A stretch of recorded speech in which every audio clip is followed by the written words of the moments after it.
Hello. Michelle. Hey, Brianna. How are you? Hey, Spree. I'm good. How are you? Good. So you are showing this weekend, huh? Yes, I just, it took me about 8 hours to get to Graham today. It was a terrible drive. That's crazy. That's 8 hours. That's a long drive. Well, it shouldn't take that long, but we had rain, and it just wasn't, it was bad. Yeah. Are most of your hauls like that long, like 8 hours? Because that's a day. Yeah, that is a day. Probably the closest that I go to is like Whitesboro, and I can get there in about 5.5. So, right, it's, yeah, I'm in the middle of nowhere. So, yeah, about 5.5, 6 hours is pretty normal to me, which I can do that pretty good. But you get on up there at about 8, and I start getting tired. Yeah, I was fixing to say, you get up there 8, 10 hours, you're going to need to stop somewhere. Yeah, and I'm not going home from here, so we've got this show. Graham will be Friday, Saturday, Sunday, and then Ada starts on Wednesday. Oh, wow. So, yeah, I'll just kind of hang out and then go over to Ada for their 4-day show. Yeah, okay, so last time we talked, I know you said that you took a year off from work, so you don't. I took this year off. The past few years, I've been off for a little bit longer than that, but I was taking care of my grandma and helping my family out with that. She had got, her health had got real bad. And so me and my mom were really tied to the ranch there because, we couldn't leave. Because she had to have somebody there all the time. And so, I was very blessed to be able to do that and to spend that time with her. But I decided this year I was just going to go show the heck out of some horses. That's what I'm getting at. That's like a full-time job to be able to show horses like that. You just sit here and said you'll be here, today's Thursday. You'll be there till Sunday. It'd be hard to work a day job and try to do that. No, I guess I know some people that do some stuff online, and that's really cool that they can work remotely, which it's gotten more like that since COVID. But no, it's tough. I'll be gone 10 days, and then I was just in Fort Worth 10 days, and I was home for about a week, and then turned around and came here. So I'm on the road constantly. It almost makes you think, because I remember I used to have a living quarters too. I'm assuming you got a living quarters too.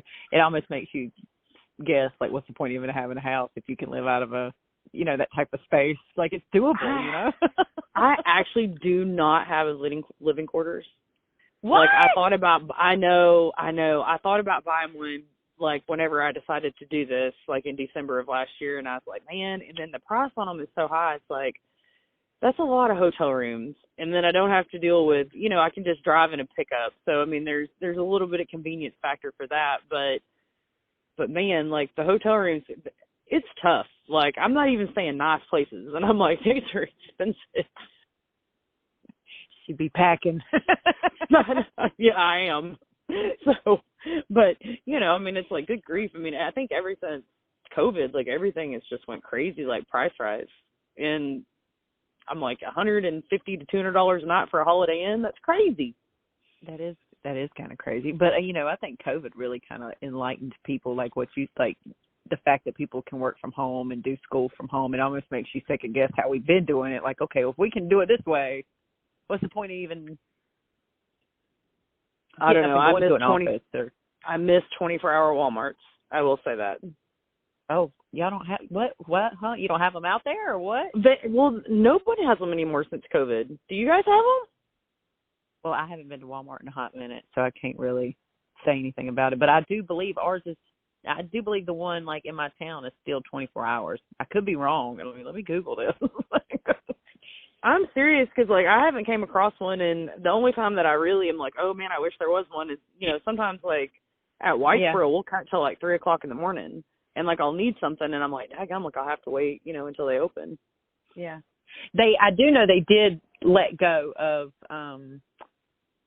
the self checkout and stuff, which I knew that was going to happen because they quit doing that I go to the Dollar General up the road all the time, and they don't do that there anymore because people just steal. They just Yeah. I was waiting for that to happen. That might be why too, because it gets a little sketchy. But I can't believe you don't have a living quarters. I know, But, you know, I mean, and then sometimes places that we go, like, they don't have, there's not a lot of RV hookups and stuff like that. So I'm like, well, but like I said, I mean, the living quarters are high now. Trailers are high. Yeah, they are high. So you have made it your deal to, your full concentration is showing, and you go and you haul and you show and all this stuff. You're doing it to, you're racking up points and stuff for your horses that you're going to eventually get into and breed later on down the road, but you're also doing it for you as well, right? Well, yeah.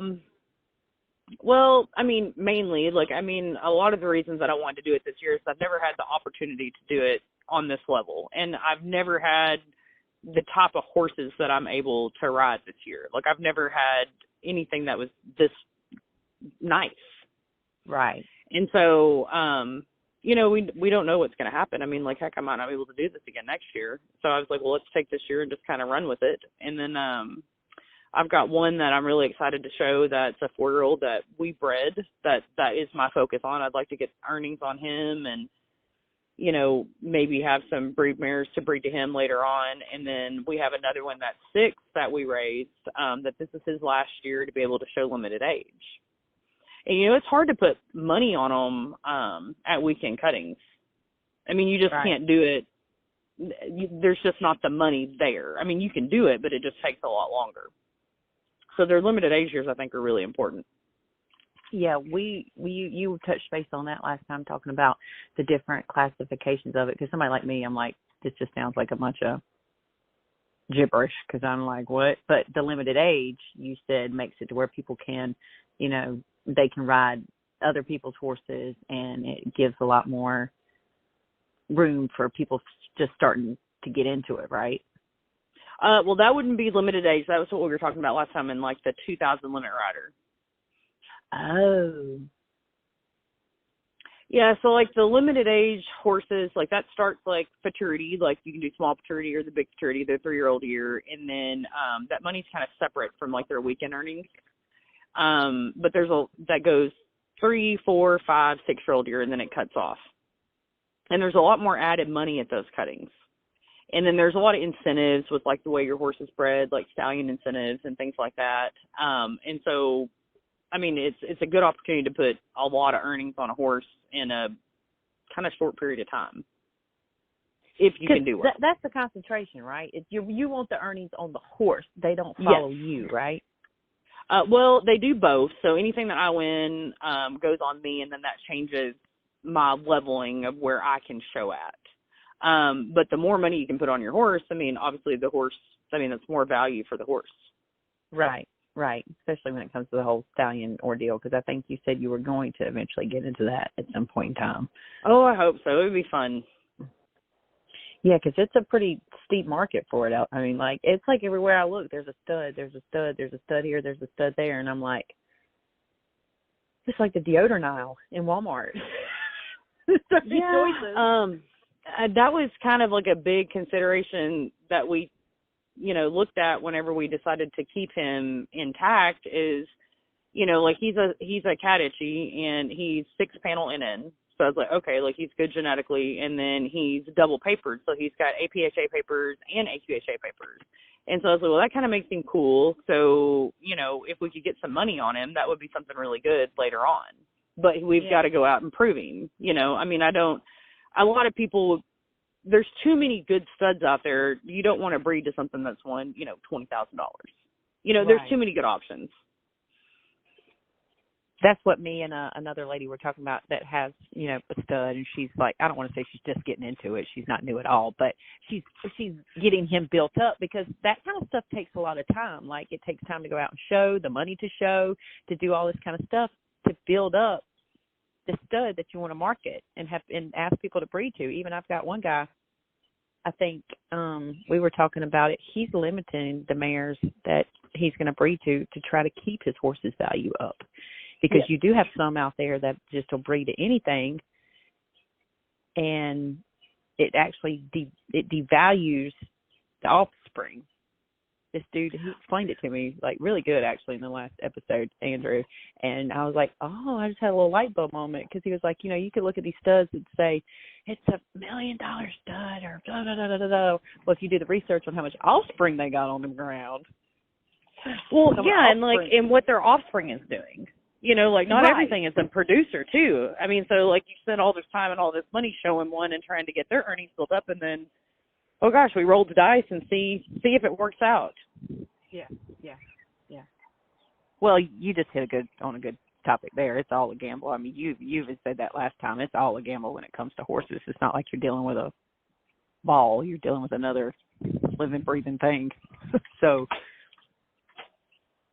No, and if we could all figure it out just based on genetics, we'd all be multimillionaires, wouldn't we? Right. Right. Why did the universe take the fun out of it?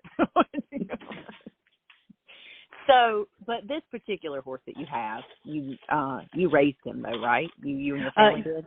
Yes, me and my family did. And his name is, so like our ranch is named Cutting Up Ranch, so his name is CUR Dual Finale, because he's the finale, the grand finale. Oh. He was the last one that we were ever going to raise at that point, so I'm hoping to kind of change the narrative on that. I think you'll do great. And then, so you grew up in horses, but I remember you talked a little bit about how you took a break, which I don't blame you. I think we all done that at some point. But you grew up in horses, and then you took a break, and then you just come back. Yes. And I had rode like some pleasure horses and a little bit of reining and stuff, and I'd never done anything with cows, like, at all. Like, I'd never even handled a cow, I don't think, until I was maybe in my late 20s. About the time I started riding cutters. So that was a whole different education for me, too. Yeah. That is the learning curve. I mean, I can vouch for that, because I thought, I can ride a horse. You know, I grew up pleasuring for it. I know what I'm doing. Well, no, you don't. When they go and throw cows in it, you're like, When they throw that whole other variable in the mix, it's a whole different deal. And, you know, the way cows move and the way they behave, and, you know, it's just a very different deal. But like I said, it's a gamble, and it's a lot of fun. Yeah. What do you think's probably been the most, or what do you think has helped you learn the most about cows in general and riding with them and having them a part of the whole, from going from non-cow horse person to now being in cutting and all that kind of stuff? What do you think? So actually, I took some classes whenever I was in school, just like some ag classes, and we had talked about, you know, like cows, like how they have their bubble and how they see and how they work and like where you can push on them with, and that kind of like made a light bulb. I rode cutters at that point and had never even had anybody explain it to me that way. And like that made a light bulb go off. And then I worked for a vet for years, and we actually, and like he was a cow vet too, so we would go out and process cattle and have to sort them on foot. And like sorting them on foot, if you can do it on foot, you can do it on a horse. Oh, wow. And so, I mean, I think that working them on foot like really helped me quite a bit. But, you know, I mean, like you get them in a pen and it's a whole different deal. And I've been trying to, we kind of play a game at the cuttings a lot of times because you have a lot of downtime, and we try to pick like the best cows that we think that people are going to mark, you know, the high scores on whenever they're settling them, and just trying to watch how they behave, like when they're settling them. And so, I mean, I think that's fun too. I mean, you just watch them. That's what somebody said. I told you last time we talked how I helped do turnback like years and years ago. Not anything to amount to anything, but one of the main sentences I ever remember him saying was, "It's not the horse, it's the cow. It's the cow that you pick." And I was like,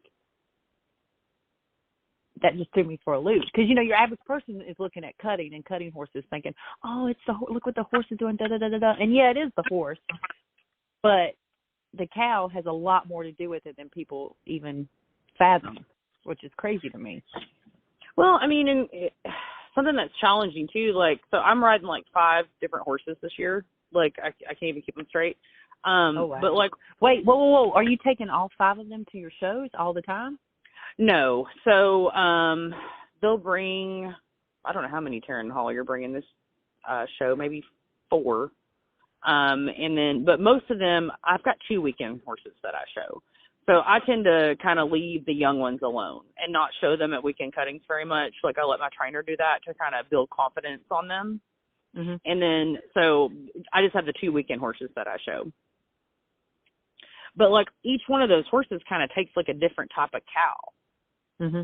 And so that's something that I learned just from riding multiple ones is, you know, I've got some that really, they're more expressive and they need a cow that'll kind of like push on them and be a little bit more challenging.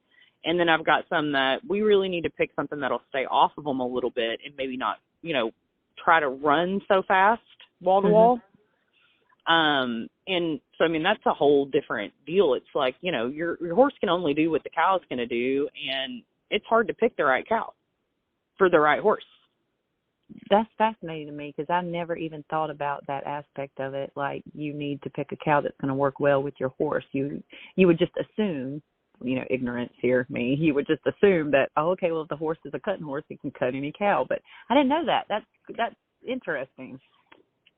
Yeah, like one of the horses that I'm showing, like he kind of almost gets bored. Like he needs something that'll kind of be fast and challenge him and be a little bit quicker so he can go over there and hit those stops. And that's kind of where he's real pretty, is showcasing those stops. Like he's not real cool in the middle, you know. And so like, I mean, like that's a big part of it for your eye appeal on your horses and what the judges are seeing. I did not know any of this. Now, that leads me to something else. So I know that reining has its own kind of like scoring that you do, you know, and then, you know, like I know as far as judges and pleasure, and then you have timed events. How is cutting scored? Is it like a particular point system that you take and add away, or how does it work? Yes. So we all walk into the herd. As soon as you cross the timeline, you start with the 70. So it goes, you can score anywhere from like a 0. That would be if you left the pen before time expired, or from like a 60 or to, I think it's actually maybe like an 80, but I don't think anybody's ever marked an 80 in their life. So when you walk into that pen, you start with a 70, which is just like a good clean run. And they judge you based on like your herd work, how you cut your cows out, if your horse is correct, matching the cow, eye appeal, time worked, like degree of difficulty if you cut cows that are, you know, challenging to your horse, and they grade you, either your points go up or they go down. Right. Okay. And isn't it like bonus? Like you typically get 2 cows, but it's like a bonus if you get 3, right? In the amount of time it is? So you're required to cut a minimum of 2 cows. Oh, okay. Most people cut 3. You only have 2.5 minutes, so part of that is kind of how it shapes up. So, I mean, like you might have some cows that work really good and you can work from a long time and you only cut 2 and you can work that to the buzzer. And then sometimes, you know, that just doesn't work that way. Got you. No, that makes perfect sense. Okay, so it's a minimum of 2. Got you. Okay. So let me ask you this, though. So you came from, obviously, pleasure and all that. We touched a little bit on how much that's changed, like Yes. $8,000 vest and jackets. Like, I remember running across that ad on Facebook and, like, going back to it, scrolling back up, going, hold on, let me read that price again.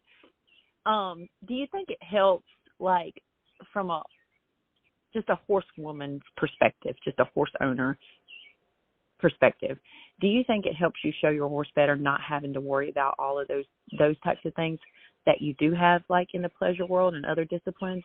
You know, you don't have to worry about your outfit looking a certain way, or you don't have to worry about a time. Do you think you're better able to focus on the horse's ability and showcase that in cutting versus other stuff?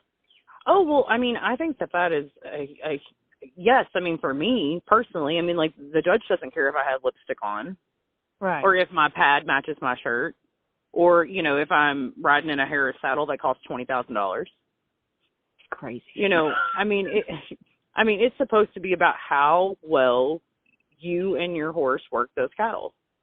And so, I mean, like that in some ways levels the playing field a lot, because you don't have to have the best of the best equipment. Mm-hmm.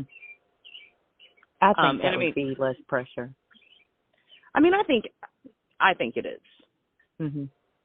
No, I totally agree. And I think that also plays into, I had talked about this with somebody else too, that also plays a big aspect into why a lot of people are going kind of the ranch world route, and you're even seeing reining shows. I got the reining show coming up. They're adding ranch classes because, and aren't they doing like ranch pleasure now?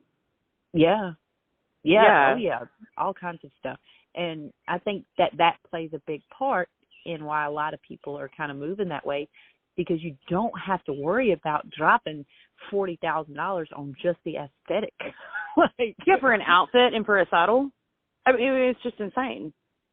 It really is. I would be scared to use it. Like it wouldn't see the light of day. So I don't know. I think it helps exactly what you just said. It brings the focus on what you're actually really there to do, which is to showcase the horse, their ability, and you as a rider. I think that helps people a lot. It would me if I got back into it. I'd be like, okay, well, I don't really have to worry about that much. I can worry about what's important. No, I mean, you can go buy a shirt at Walmart. As long as it's a button-down shirt and you're in Western attire and you've got a hat and a pair of jeans on, like, you know, we wear leggings. That's just an aesthetic. Like, you don't even have to show in leggings. And I think for, like, the most part, like, the weekend shows and stuff are pretty dang laid back. I think that's cool. That's cool. I mean, I haven't been to one, but I think that's cool. It helps because there's already so much pressure. I remember walking in the pen, and it's probably worse for y'all. I think you touched on it a little bit last time. The anxiety and the pressure of just kind of walking in there and people are watching you. It's a lot on somebody to be able to handle that mentally and then do a good job on top of that. So, you know, having one less thing to worry about, the whole looks part of it, would be awesome. How do you handle that, actually? That's a good question. What's your biggest advice or thing that you do that kind of helps you be able to show with a cool head and kind of collect yourself together and not let those nerves and stuff get to you? Because I'm sure you probably get nervous, don't you? Or do you? Oh my gosh, I get really nervous. So I was just down at Super Stakes and I was asking Paul Hanson about this, and he said that everybody gets nervous, even trainers get nervous, and you just have to pretend that you have ice water in your veins. Mm-hmm. And it helps for me to just focus on little things that I'm trying to improve. Like, okay, like, let's, you know, keep my hand low. Let's try to cut calves clean. Just watch the cow, read it, sit my horse good. And I try to, like, get through a run without penalties. So where I mess up is wherever I start looking at scores and I think, oh gosh, like, I need to go in here and mark something really big. And if I start focusing on that, like, I will mess up every time. And so I try not to worry about what anybody else is doing and just try to get through a run very clean without penalties. And worry about little bitty pieces. Keep it simple, because it's overwhelming if you look at the whole big picture of it. Oh, well, it is. And, you know, the thing about cutting is you can't really, it's hard to plan what you're going to do until you walk into that pen. Even if you've watched cows and you've got, like, 3 cows picked that you like, they may not want to be cut. They may not shape up when you walk into that herd, and so you've got to adapt. Mm-hmm. And for me, that's hard to do because you never know exactly how it's going to go. And so you just have to be able to kind of adapt and try to, like I said, be clean. Karen Munch is my trainer, and, like, he's really good about, like, when I'm showing, like, even at weekend shows. Like, I'm a lot less nervous at weekend shows than at, like, bigger shows, which, I mean, like, the entry fees are lower. There's a lot less, you know, that you're concerned about. You know, it's easier to have fun at weekend shows, but I'm like, he's really good about talking me through everything and then telling me, like, when I'm working a cow, he's like, you know, you're okay, like, stay here for a little bit. And then he always remembers to tell me to breathe. Like, after I get off a cow, it's like, okay, take a breath, walk back in here, be calm. And so I think that helps when somebody's telling you that too, because I hold my breath a lot. And you can't think if you're not breathing. True. Yeah, this is true. Yeah, I didn't think about it like that. And you also made me just think about something else. You know, these trainers do a lot more than just hop on your horse a couple of days a week and then send you off on your own. I mean, I'm sure some do, but, you know, a lot of them do like what you just said. You know, they're also helping you get through stuff. Well, I think that my dad always told me for years, like before I even took my break, he was like, if you would get with like the right group of people and the right trainer that could talk to you and coach you correctly, like you will be successful. And that was really hard for me to find. And it's hard for anybody, I think, to find somebody that knows how to talk to you and can actually coach you through stuff and knows what you have anxiety about or where you have your problems and things like that. And that's been one of the biggest keys for me is I actually got in with the trainer and with his wife that know how to handle me. And they know how to talk to me and get me through a run. That probably does make the world of difference because we tapped on it a little bit last time. You know, like it's a team effort to get through what y'all are doing out there. I mean, yeah, like I said, you know, each rider is competing with each rider, you know, at the end of the day, but to actually accomplish what you guys are doing, like you even said, you've got your turnback help, you've got your trainer out there, you've got all these people that are trying to make this whole thing come about. And if you're find yourself in the wrong group of that, you're doomed for failure. You know, or even people that don't know how to talk to you. You know, I mean, I know you've had conversations with people and it's like somebody can tell you the same thing and then another person saying a different way and all of a sudden like the little light bulb goes off and your brain computes it. And so, like I said, like I'm kind of hard to coach and hard to talk to, and it's never really for me like if my horses are going to be good. Like my horses are good, like my trainer has them solid. It's if we can get me to be good. Yeah, that is a lot because I'm a firm believer in horses will react and move based off of the rider that's on them. Because you could have the best trained, just absolutely back of your hand, know exactly what you're going to do horse, put them underneath one person, there'll be a different horse you put underneath another one. You know, I think they can feel your energy and they can feed off of that.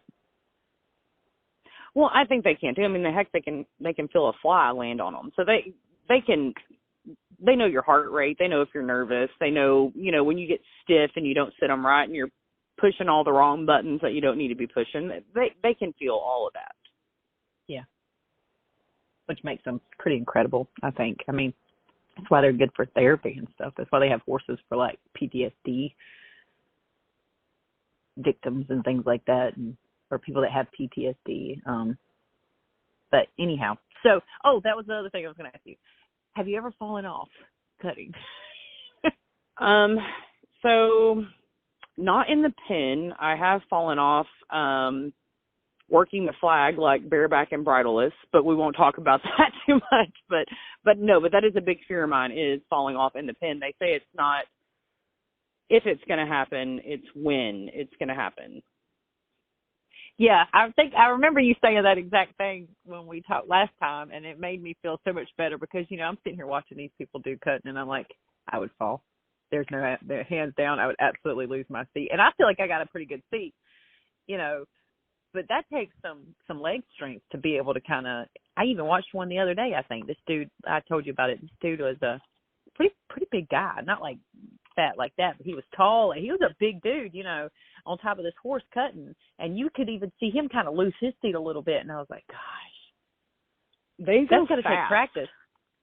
I mean, and they go from one direction to the other direction really fast, and so, I mean, like, I've got some pictures of me where my butt, you know, is 2 foot off the saddle. Like, I don't know how I stayed on. Just by sheer luck, I guess. I don't know. But, you know, I mean, like, and then I've seen people, like, have equipment failures.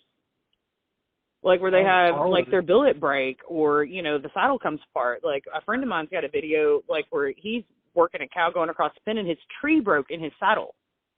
Like you can hear it pop.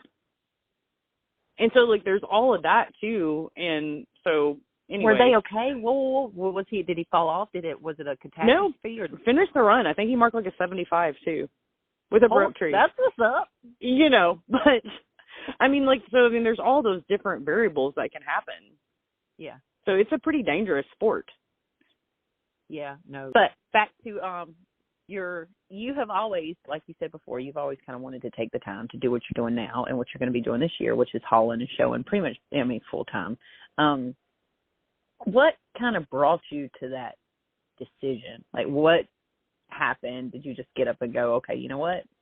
I'm gonna make this my career, and I'm gonna 10 Well, toes down on this year. ever since the first time I threw a leg over a cutting horse, I've been ate up with it. And I just haven't been in a situation in my life where I was able to take the time and do this. Yeah. But like, this has just been something I've always wanted to do. I always wanted to show limited age horses. And like I said, I've never had anything that was really quite good enough to go out and be competitive on. And so it's just all the stars kind of aligned. Mhm. You get the chance, take it. I mean, well, come on that's now. the thing. I was kind of having an anxiety attack earlier this week looking at scheduling and like entry fee expenses and things like that. And my mom actually gave me some really great advice, and she was like, you know, you don't know what's going to happen next year. Like, you may not be able to do this. Like, your health may not be where you can do this. You'll never have these horses again. You'll never be able to have this time back in your life. And she's like, I highly doubt that you're going to look back and be like, man, like, I wish I wouldn't have went to that show. She's like, but you're going to regret not doing it. Yeah. Yeah, she's on the money. We very rarely regret what we do. We always regret what we don't do. So, but I mean, it's scary. I mean, when you think about the time and then like the investment and stuff, like I said, like writing those checks, I'm like, oh, but well, we even talked about it before, like the whole not giving up thing. I mean, you know, it can be very discouraging, and you question yourself. And even like we said before, what's the definition of insanity? Doing the same thing over and over, expecting different results. You know, it would be easy to want to give up, but you can't. No, and like we're talking about like teams and stuff like that. Like when I started back out showing, like weekend showing beginning of this year, like I'd had a really good run like later last year, and then I didn't win a weekend check for like 3 months. And so, I mean, like you sit down and you're like, oh man, like I'm not getting, you know, any of my expenses back. I'm not getting my entry fees back. Like I'm just literally writing checks. Like I should just be setting $100 bills on fire. And my trainer was like, look, you're going through a slump. We just have to ride through this. Like, we just have to ride it out. It's not the equipment. It's not, you know, a new bit. It's not this. It's not that. Like, you just have to ride it out and not give up on this. And, like, it's hard sometimes because, you know, your confidence takes a beating, too. Yeah. Oh, yeah. Oh, yeah. Absolutely. Yeah. Yeah. And, well, that's anything in life. But, like, it makes it, I think it amplifies it a little more when you've got, you know, a bunch of money involved, because riding cutting horses is not a cheap hobby. Like, it's not, you know, it's not like you just got a $80 gym membership. No, this ain't working out for me. But so I could see where it would really take a toll. You could easily just say, you know what, this is too much. I can't do it anymore. No, I mean, I think that, like, the ones of us that do this and do this quite frequently, like we're at every weekend show, I mean, like, or every weekend show that we can get to, I mean, like, you have to love it to do it, because you do go through spells like that to where you're just not getting along, or something's going on with one of your horses. I mean, you just can't get showed, and I mean, you just writing those checks, like, here we go, we're donating every weekend.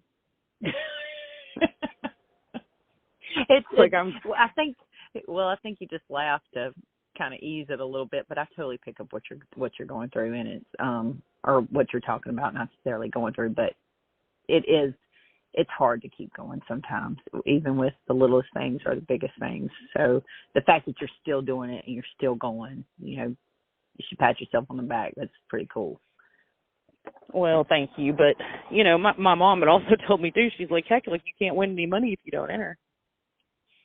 So, I mean, You're not wrong. I mean, you can't. So it's like, you can't win the lottery if you don't buy a ticket, right?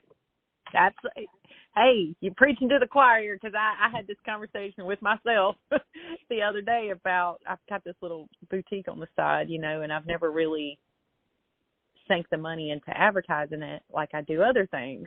And I'm sitting here bitching about certain things about it, and I'm going, well, why don't you treat it the same way you treat the other ones? You know, you can't expect something if you're not putting it out. Very true. You can't expect results if you're not putting it out there. Absolutely. So I was like, all right, you know, let's start dropping some let's change something here. But like we just talked about this a minute ago, doing the same thing over and over, expecting different results is insanity. But I think sometimes us as humans, it's a comfort to want to think you're trying something different. You're like, okay, well, I'm going to do this, even though you know how it's going to turn out. But to just kind of keep.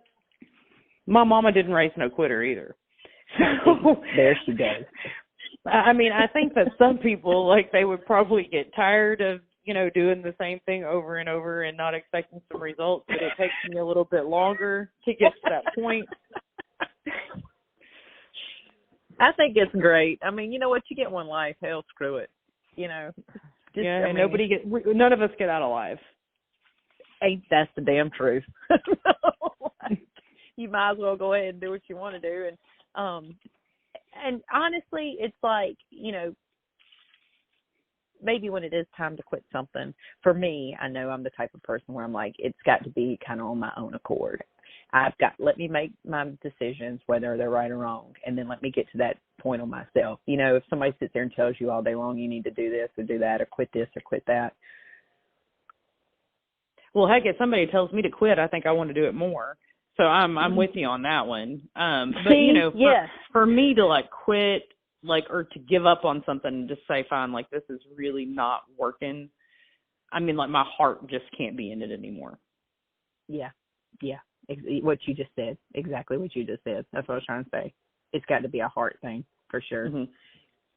Because, you know, like, not all horses, like, even though we breed them and they're phenomenally bred and they're great horses, they're not all meant to be cutting horses. Yeah. And I've sold some they're excellent ropers. I mean, they're excellent, you know, sorting horses.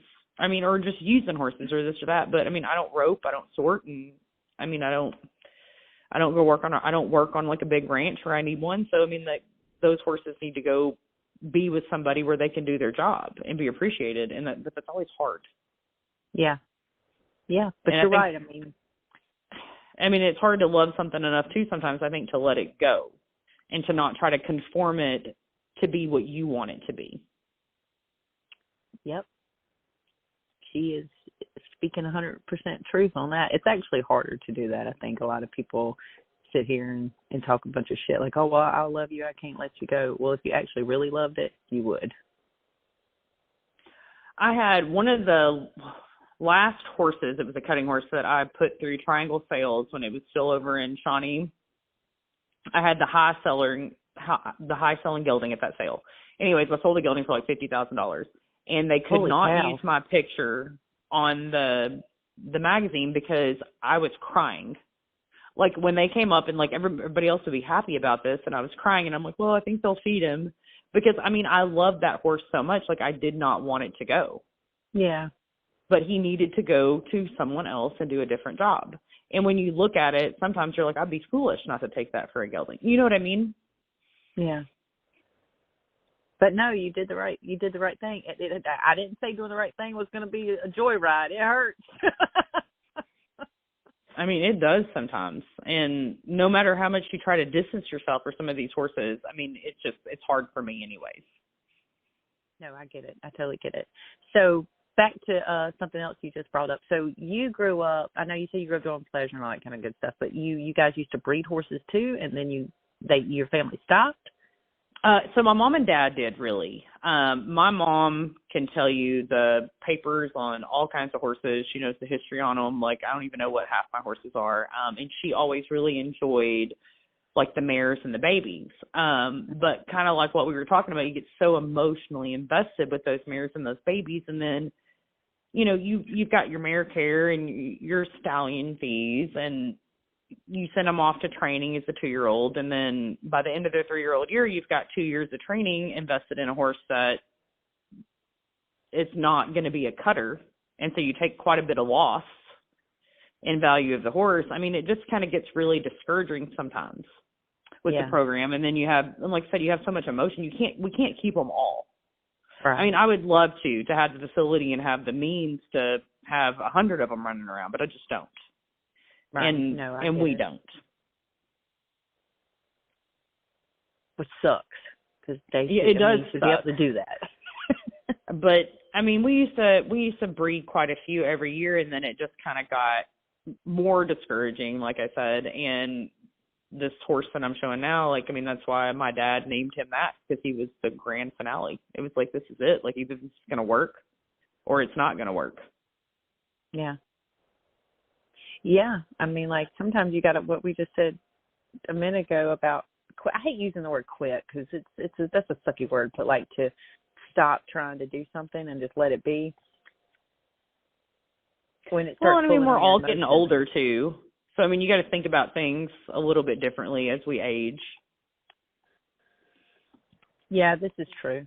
Yeah, this is very true, because it takes, I mean, horses is not, it's a manual labor associated with it that you can't get around it. They got to get fed, they got to get taken care of, and all of that kind of stuff. So, well, yeah, and like I said, like for my family and stuff, my mom, you know, she's not where she can do the things that she used to could do, you know, 15, 20 years ago. So, I mean, it was a hard decision.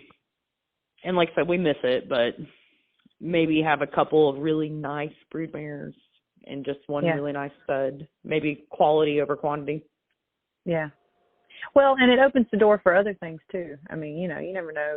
I mean, you never know. It's like sometimes to do new things, because I talked about this before. Horses is a 24/7 lifestyle. It's not like I keep saying the word hobby, but I mean, some people do it for fun, but it's not like a weekend, a car that you race and you park it on Sunday night.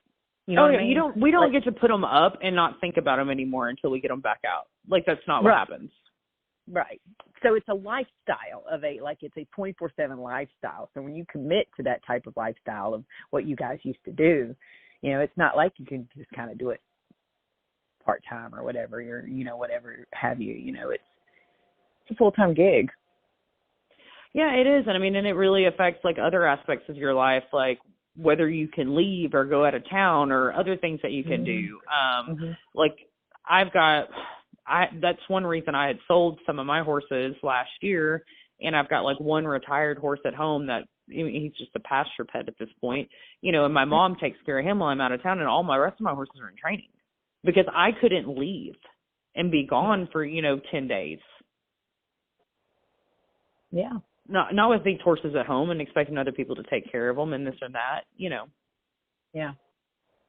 Or even finding people to do that. That's a whole nother podcast. Oh, yes. I mean, me and another girl, we talked about it. She was like, I will never, ever let anybody else take care of my horses again. And I can relate to her because,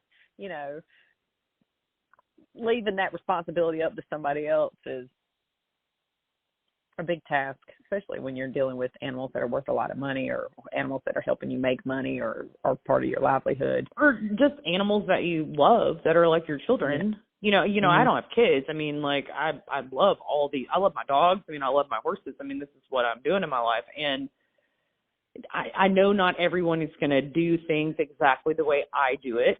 I get it. But there's a certain level of care I expect and attention to detail that I expect that it's really hard to find. Yeah. People don't care about, that's like getting into whole, like, I work for myself or having a small business and things like that, and getting people to work for you. It's very easy for people to just clock out at 5 and leave, which is cool. I get it. I've done it before.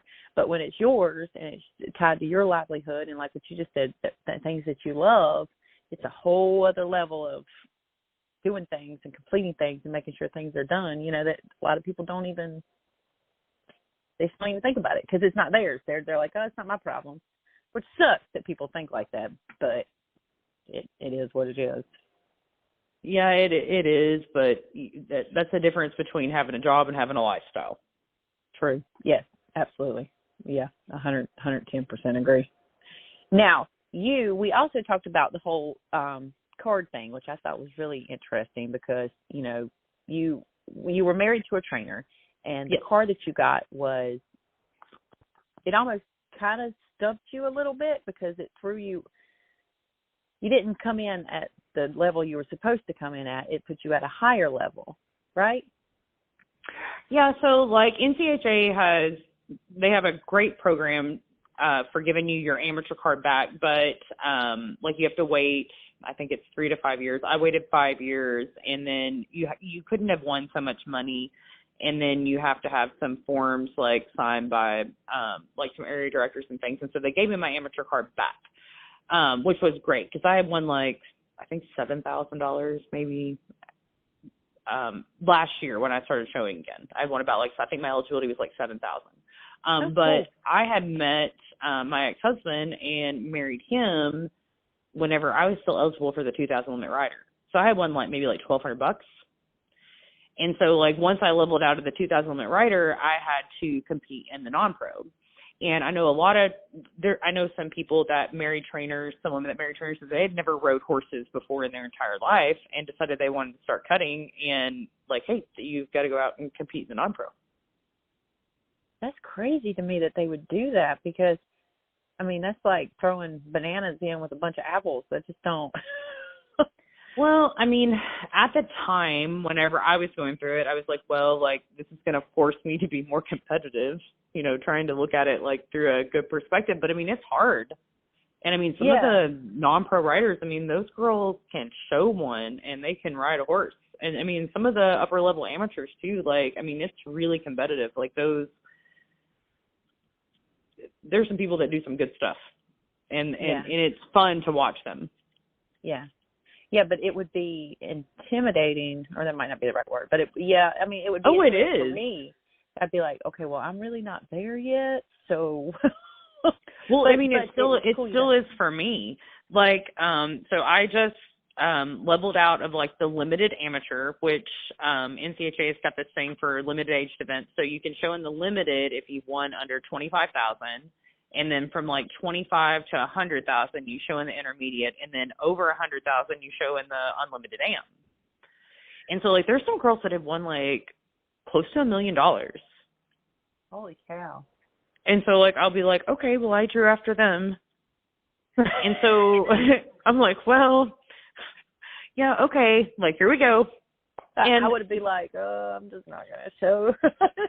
Well, I mean, you have to do it. Like, my dad gave me some really good advice one time because I used to psych myself out, like, so psychologically because I would see the scores and, like, be like, oh, well, so-and-so's riding and, like, so-and-so has this horse that's won, like, $400,000 and they marked a 74 and he was like, you know, stop looking at who's riding and stop looking at what horses are showing and stop looking at the scores. Like, there's always a 75. Yeah. Like, just go out there and worry about your own self and try to show clean. Yeah, but they're still there. I know. So I just try not to look. I'm totally with you on this. I'm totally like, I stick earbuds in and I like try to zone out and I'm like, I don't want to know who drew before me. I don't want to know who's showing. Like, I want to be oblivious. I mean, whatever you got to do to get it done. Well, I just want to go in there and worry about my horse and my 3 little cows that I'm going to cut. I don't want to think about somebody to show before me that won almost $1 million. Like, absolutely not. It is. It's very intimidating. Yeah. Yeah, because like I told you, I was the person that would go to the gym and sit in the car and be like, okay, how many people are here? It's just too many people. It's way too people-y for me. I got to go home. But what did you tell me last time? We at the end of the day, nobody's really actually even thinking about you. They don't even care that you're there. They don't even see you. But it's like they don't. I mean, and I still get into my own head about this.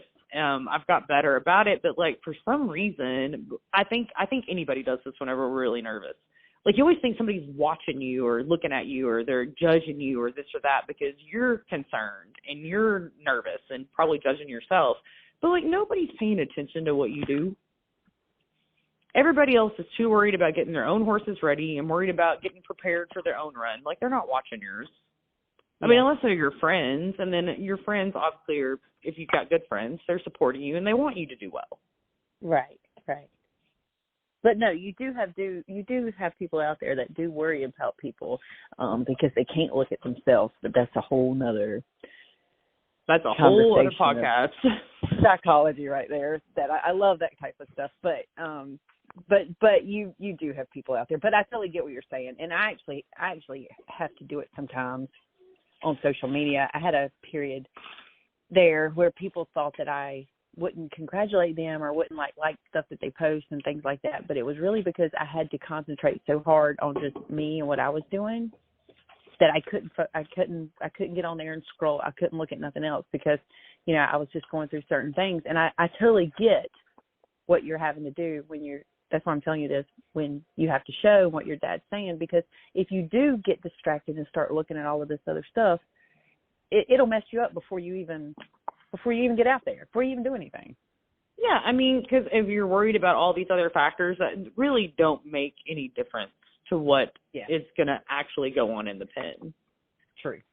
You know, well, I'm sorry that you got treated like that on social media, because I think social media is like a full-time job just trying to handle like comments and respond to people in itself. Oh, you're talking about that whole big ordeal that happened? Yeah. Oh, no, I'm just talking about social media in general. Oh, you know what? It is, actually. And it's because, well, you can probably relate to this. You know, there was a period in time where people didn't run businesses off of social media, but now you have people that literally run companies and businesses and make a lot of money solely off of social media. And so you have to deal with it. Or even now, like with showing and stuff, if you want to know what's going on or what score or what you know, if you want to know what's going on, the first place you're going to go is social media. Yeah, it's all on socials. I mean, I think that's how a lot of us get our news anymore, or we know what's going on in the industries that we're in and probably market. Yeah. Yeah, so there's no way around it. It's there. You got to deal with it.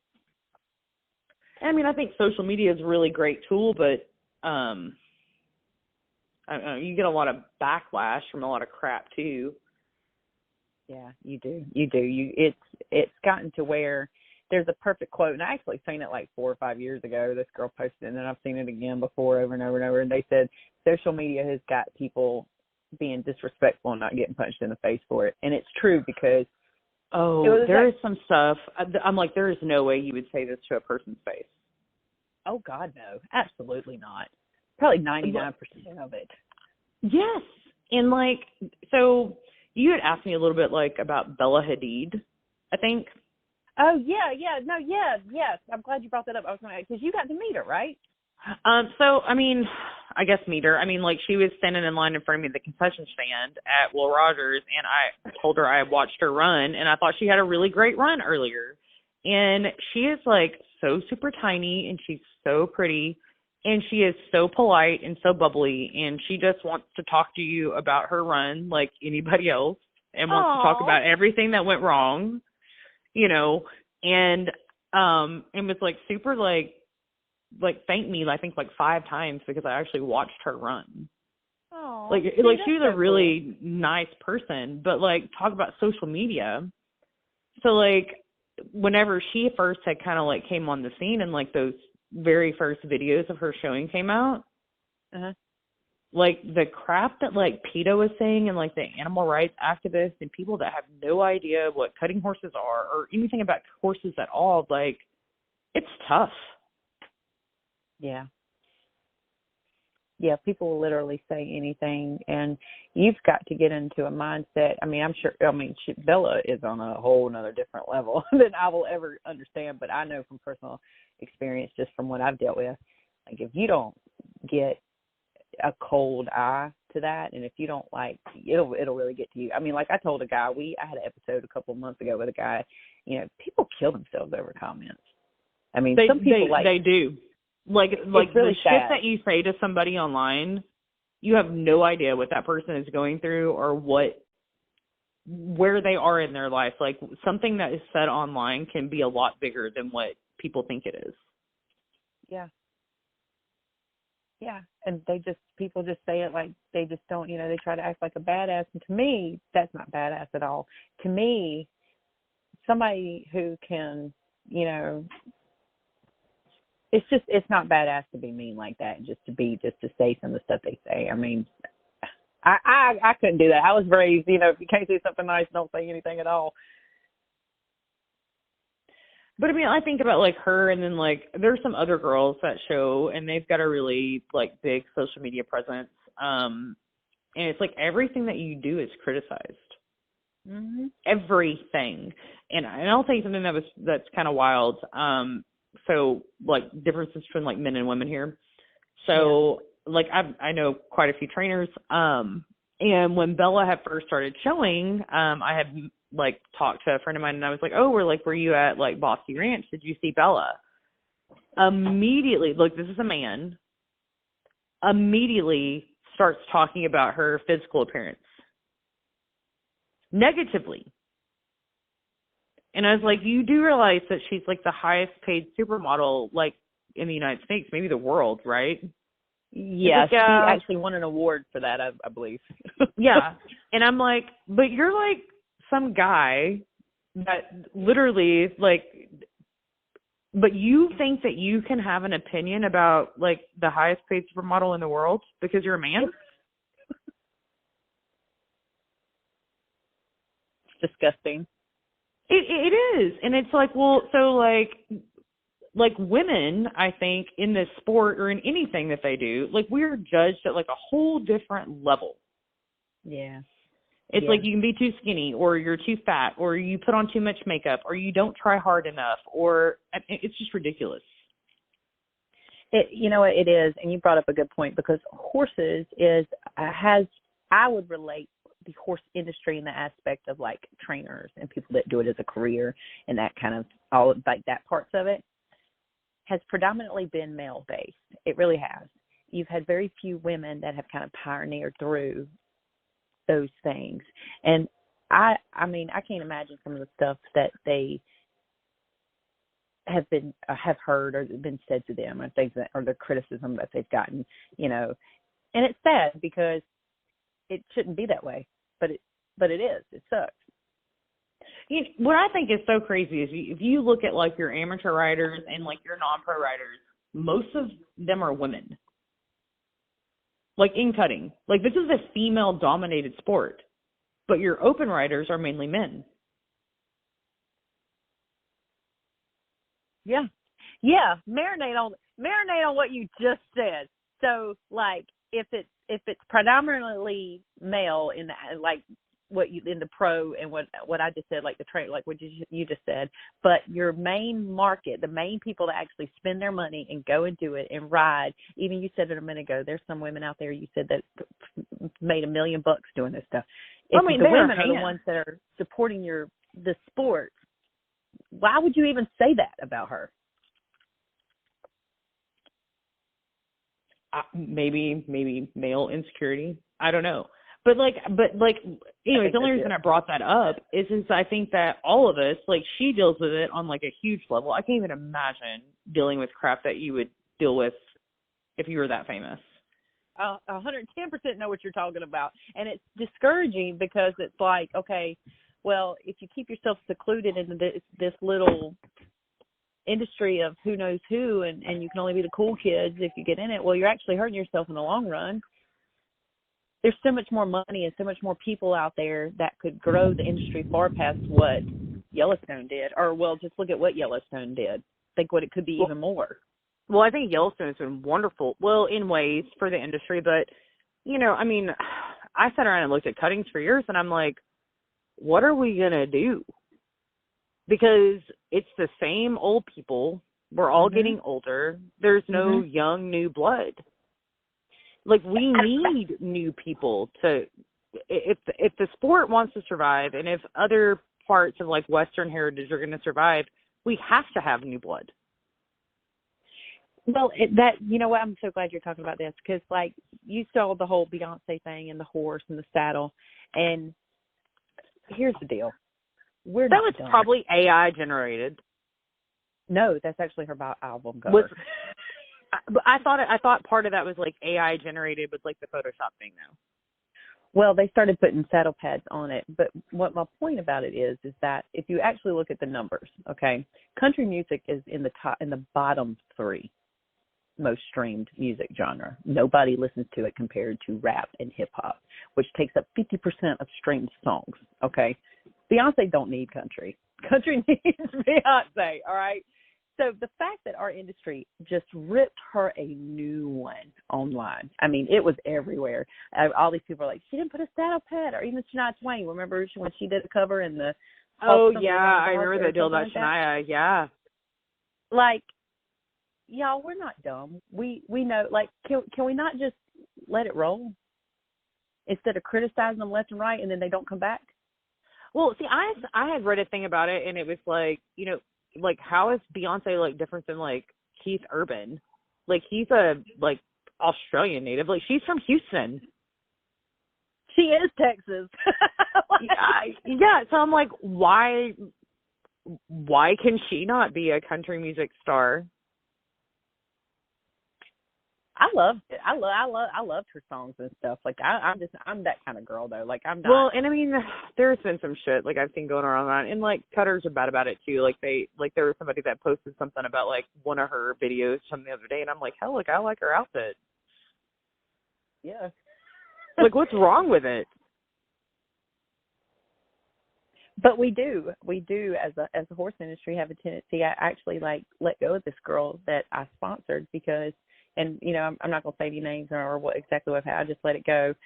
But I actually saw a comment where somebody had asked her a simple question on a group post, had asked her something about like a bit or reins or something like that. And yes, was it dumb? It probably was a dumb question, but to just make somebody feel stupid for asking something that they don't know and they've never been in the industry, I don't want no part of that. I think that's a big problem with the industry, is that people ask questions, and there's a certain humility that you have to have in order to ask questions in this industry, and people want to make you feel like you're stupid. Mm-hmm. Like, you have to be kind of a big person to say, hey, like, I don't know what this is, or I don't know what's correct. Like, can you help me? Or to ask it. And like, not all of us know, like, I'm still learning. Like, I don't know about you, but like, I'm still learning every day, like, new stuff. Oh yeah. And so like, why do you want to shame somebody that don't know? Well, yeah, I saw that, and I just kind of sat back and thought to myself, and this person has, had a big barn, has a big following, and has a bunch of really nice horses and stuff, and I just thought to myself, I can't really be cool with that. Like, I just can't be cool with, you can't treat people like that, regardless if they have a horse or not, or what type of horse they have, or where they're from. You just can't do that because you never know, expensive it, and the more expensive it gets. So like, this is something that, like, I mean, it's really hard. So even like for like us cutting, you tell somebody now, like, okay, you've got to spend like $30,000+ on probably an entry level horse, and you have to keep it with a trainer that's going to charge you $1,200 a month, and you need to buy a used saddle for $5,000, and then all the bits and everything else, leggings that cost $1,000. Like, that is a huge expense up front. Yeah. Wait, and your then leggings cost $1,000? Oh, yeah, but I'm kind of bougie on that. Like, I custom made some. Oh. I'd be scared to wear them. Like, I hadn't pair in like 10 years, so like I bought a new pair. But I mean, it's really hard to, like, for new people to start, and you have this huge monetary investment, and then people are jerks. Yeah. Like, you can't ask a question. Like, if you don't know what is the correct thing to do or what to buy, or you need a recommendation, like, people want to treat you like shit. Yeah. Yeah, it just makes you kind of think, like, okay, well, you said the perfect word, gatekeep. So what's the gatekeep for? Well, I mean, I think that there's a certain genre of people in the Western industry that think that, I don't know, that they were born knowing how to, like, punch cows and ride horses. They act that way. Yeah. No, you're I get shit all the time because, like we're talking about my leggings here that I paid a lot of money for, but, like, they're too ornate. Like, I'll have people, like, post on my social media, it's like, you're not punchy enough to wear those. Like, you're not handy enough to wear those. And I'm like, so when did, like, having something cool, like, mean that you had to earn it to wear it? It's dumb. It is. Like, it's just dumb. What the hell? I would never think that. That would never cross my mind to sit here and go, let me tell this girl that she ain't cool enough to wear what she bought with her own money for her life. But it happens. Like, if you scroll on my Instagram, I've got, like, a post, like, with my hats, like, where I'm flipping everybody off because I get so much shit of wearing a 5-inch brim. Because people are like, yeah, you're not from West Texas. Like, you're not from West Texas. You can't wear a West Texas crease. And I'm like, why? Like, it's what I like. Great. I do too, and I like it. But I'm like, why can't I wear that? Like, but that's that gatekeeping community. It's like, so you guys want to keep all, like, this special thing to yourself? For what reason? It makes absolutely no sense. Yeah. Well, and you know what? This is my biggest thing about it. Like, I've had a lot of struggle with particularly cutting associations on wanting to, like, get my foot in the door, maybe sponsor some events or work with them and things of that nature, like introduce myself, just introduce myself. They won't even speak. And it's almost, to me, it's like, okay, well, like going back to what you just said, okay, that's cool. You got your money now. You probably got old money now. That's cool. But at some point in time, that is going to run out. And at some point in time, you're going to need new people and new things because it's not going to stay where it's at forever. Things are going to be constantly changing. So why would you not at least open the door and be like, oh, hey, this is my name. Okay, well, we're not interested right now, or check back with us or whatever, or at least make friends. Well, I think that's my thing. Well, I think that being in the Western industry right now, I think it's a really interesting time because I think that there's a lot of old money that's going out and there's a lot of new money that's coming in. Mm. And I don't know if everybody actually knows how to handle that. If you think about all the ranches that have folded up, like in the past 10 years, the big breeding facilities, like things are changing and they're very different. Yeah. And so you don't have like your sponsors that have always sponsored for the past 20 years because, I mean, like it's gone.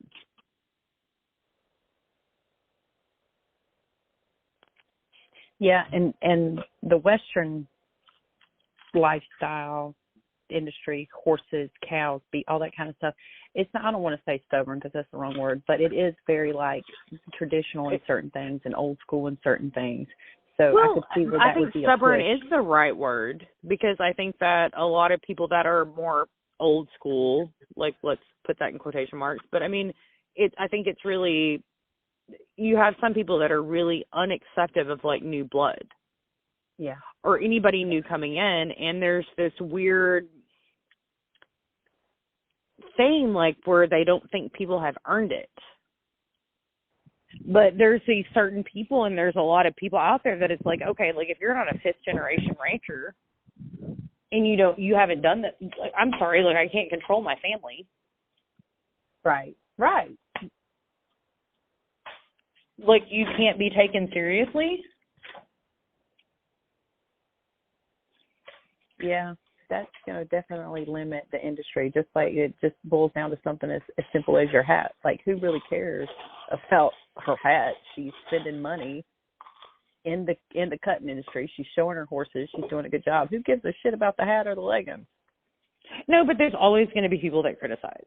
And and like I said, like that 5th generation rancher mentality, I think is a big deal. Because there are some of these guys that are never going to take you seriously because you weren't raised in it. Well, like, how do we get new people to start raising their families that way if we're not acceptive of them? Yeah. She is absolutely right. I mean, it has to start somewhere.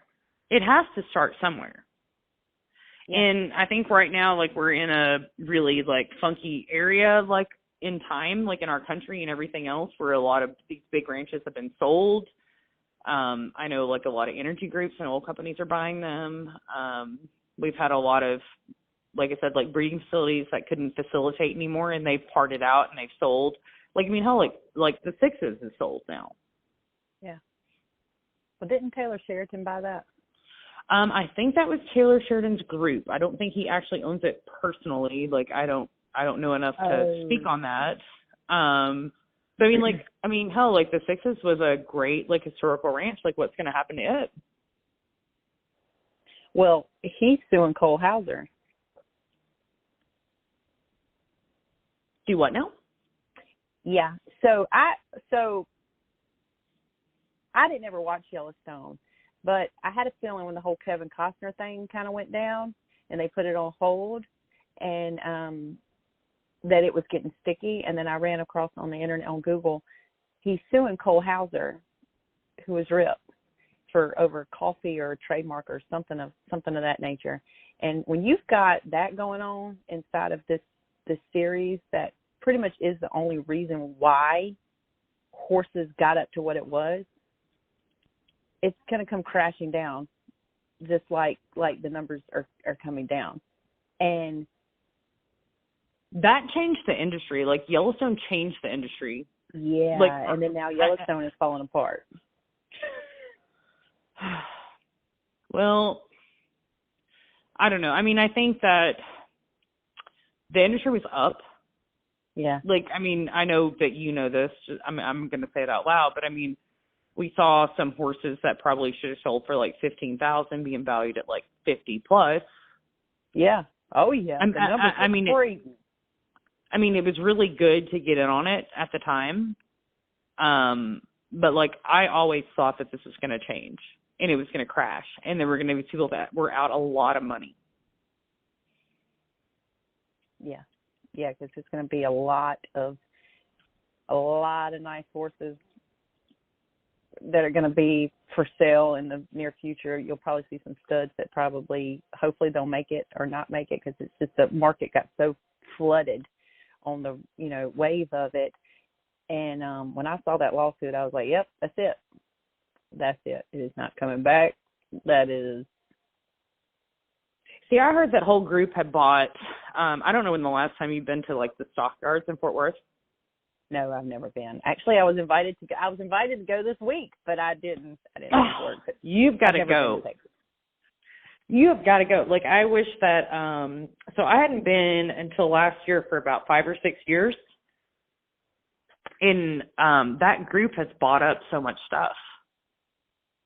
Oh, wow. Like, I think they actually bought like H3, and then they bought the hotel above that. And then I've heard rumors that they bought some other stuff. But like, the last time that I was down there before last year, like the Drover wasn't there. Like, all that stuff wasn't there. And it is like a tourist attraction down there in the stockyards now. Oh, wow.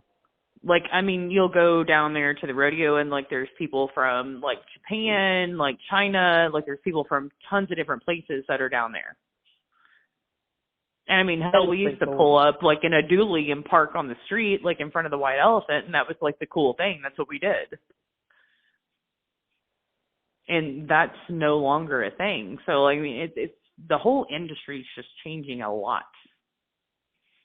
What do you think is going to happen in the next couple of years? Do you think that it's going to kind of fizzle back down to kind of where it was pre-Yellowstone, or do you think that some changes are going to kind of make it through and maybe keep it alive?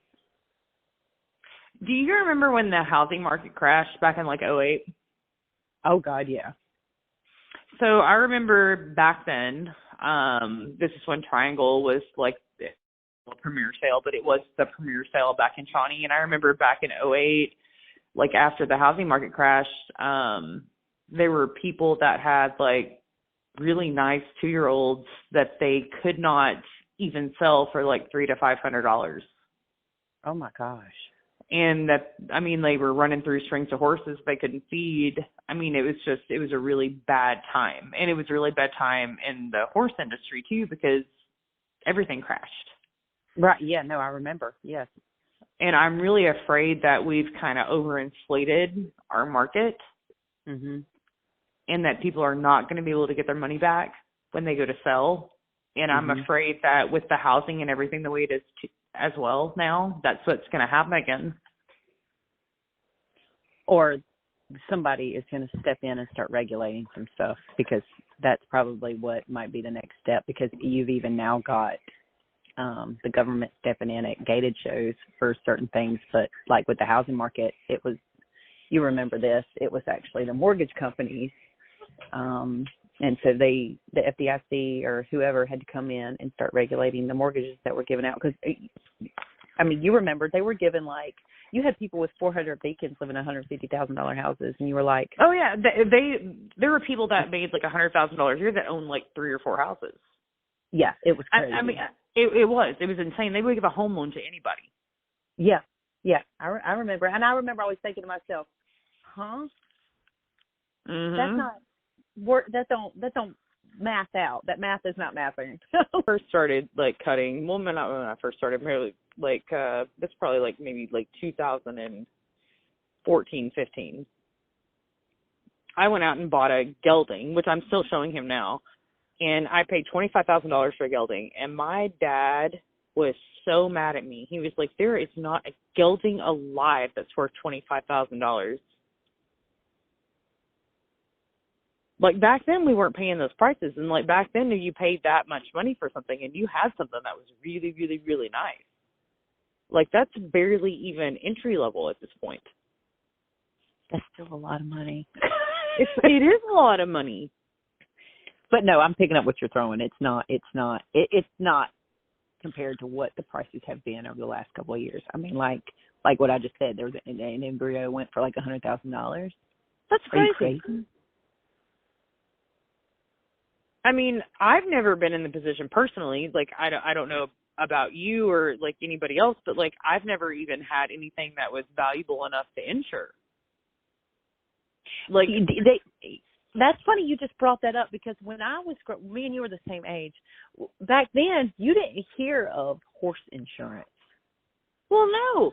I mean, like, my dad was always like, well, you know, if you can't afford to pay for it, like, you better not have it. And, like, I mean, hell, like, say that something happened, like, I mean, my gosh, you went out and spent, you know, like, say, like, an unfathomable amount back then was like $10,000 or $15,000, and it's like, well, you know, like, if something happens and that horse gets crippled, like, well, that really sucks, but, you know, you could save your money and you could buy another one. But, like, some of these horses are like 200,000 plus. Like, how do you do that? Well, I mean, the insurance thing, like, I've seen so many equine-related insurance, like, specifically for horses, just like insuring your horse. And over the last couple of years, I thought that was, like, reserved for $1 million race horses and, like, horses that were, you know, not anywhere in any of the disciplines or events that I've seen. But everybody, I mean, if you spend $5,000 on a horse, they got it insured, or $20,000 on a horse, they got it insured. And I was like, we never did that back then. See, I've never done it, and, like, I don't even know where to start. Which I think that colic surgery is kind of a big deal with people. And so I don't know if you know this, like, but we don't have an equine, like, colic surgeon in the state of Arkansas. So that was never a big selling point for me, because, like, if you've got one that colics in the state of Arkansas, either you haul to Texas or Oklahoma and they survive the haul, or you put them down. Right. Yeah. Yeah. And I think that's insane that in the entire state of Arkansas we don't have a veterinarian that does an equine colic surgery. That is actually a little. There's not one in the state. None. That is a little odd. Because there is a market for horse people there. I mean, just like what I was talking to somebody that lives in Iowa. I was talking to Tabitha. She lives in Iowa. She was like, it's actually pretty thick horse people up there. I mean, it's a lot of horse people up there, but they end up migrating. You don't think there is a lot, you know. That's crazy y'all don't have one. Well, we got a lot of horse people, but there's I'm probably going to sound stuck up when I say this, and I'm not trying to be, but, like, it's quantity versus quality. Oh, I got you. And, like, so, like, Arkansas is we're one of the lower type of, like, annual income states. I mean, so, like, people don't have a lot of money. Like, a college search is expensive. Yeah. So, yeah, I mean, there's do you pay $20,000 for a colic surgery, or do you do something else? I mean, like, for a lot of people, that's not even an option. They have to euthanize. Yeah. Yeah, and I don't even think like the percentage of living through colic surgery is like 20% or something. I mean, I could be totally. I'm going to have to. Don't quote me on that, but I don't think the percentage of success. I don't think the success rate is very high. I've only done one, and we had to haul him to Oak Ridge from Arkansas. It was like a 6-hour drive. Holy and the horse, crap. I had to, was a nice horse, and I mean, like, I had to stop every 45 minutes in the trailer. Like, he was laying down in the trailer and give him, like, Banamine and I think Rompum. I can't remember at the time. It's been years ago. I mean, we had to haul all the way to Oak Ridge, and when we got to Oak Ridge, they had to pull him out of the trailer like he was down. And That's he traumatic. survived. And he survived the colic surgery. They cut like 14 foot of intestine out of him. And he lived to be like 26. Well, that's I mean, a good thing. I mean, he lived like another 10 years, but I mean, it's just, it's a lot. Well, short term. Oh, well, actually, it's pretty high. I need to correct myself. The short term survival rate is like 68% for horses that undergo colic surgery. This must have went up way longer than when back in the day. Well, there's so many variables too. Like if they're cutting them like at the facility, like if they stay there, like all these other things. Right. I would like to see what the actual how many horses go back into competition. Yeah, true. But yours did though, right? No, he did not. He had a huge hernia afterwards, and he was past tournament. But we left him, so it did not matter.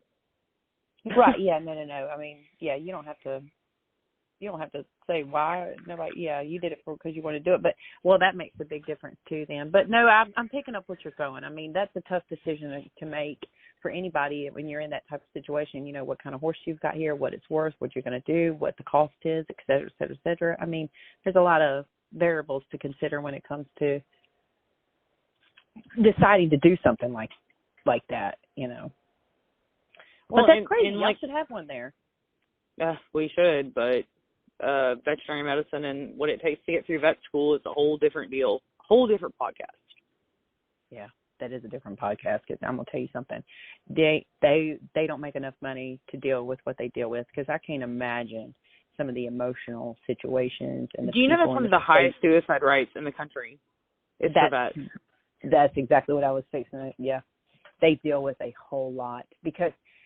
I can't imagine the people that probably make them feel bad for charging what they have to charge and then the decisions they have to make. Like, I give props to vets for sure. I don't know. I'm thankful that you've taken the time to talk to me, and I think it was a cool conversation. It's cool to be able to kind of get an idea of what other people are doing, and I think it's cool what you're doing. So, well, I just think it's cool that you want to talk to me because, I'm nobody, but, thanks. Oh, shit. You know what we didn't talk about? We didn't talk about that damn Wink video. What video? The Wink. The video of me winking at everybody that's got 3 million views. I'm about to get so much shit over that shit at this winking cutting. Oh, yeah. Is it on your page? It's on my Facebook, and it's on my TikTok and my Instagram. And, my Instagram is wild. I have literally, shit. It just went crazy. The video's got probably, over, 3 million views. It kind of went viral. So, are you serious? Yes. I actually thought that's why you actually wanted to, talk to me about the podcast. I don't know if I follow you on Instagram. Well, anyway, so, hold on. Let me see if I can find you. Let me see if I find this video. I got to see what you're talking about, Willis.